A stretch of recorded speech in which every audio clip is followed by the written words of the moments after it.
Khammam collectorate ఎదుట IFTU నాయకులు ధర్నా చేపట్టారు. గ్రామ పంచాయతీ కార్మికుల పట్ల కాంగ్రెస్ ప్రభుత్వం వ్యవహరిస్తున్న తీరుపై వారు మండిపడ్డారు.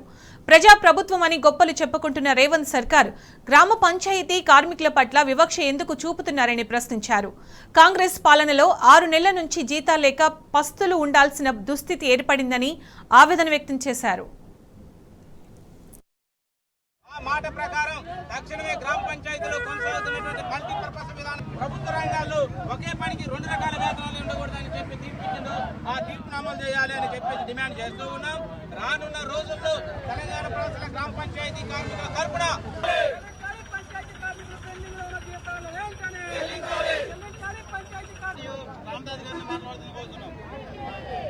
విడుదల చేయాలనే డిమాండ్ తో తెలంగాణ ప్రజల గ్రామ పంచాయతీ వర్కర్స్ యూనియన్ పిలిపించిందో ఆ పిలుపుకి జిల్లా నలుమూలను కాంగ్రెస్ ప్రభుత్వం మాటిచ్చిందో ఆ మాట ప్రకారం తక్షణమే గ్రామ పంచాయతీలో కొనసాగుతున్నటువంటి మల్టీపర్పస్ విధానాన్ని రద్దు చేయాలి. పనికి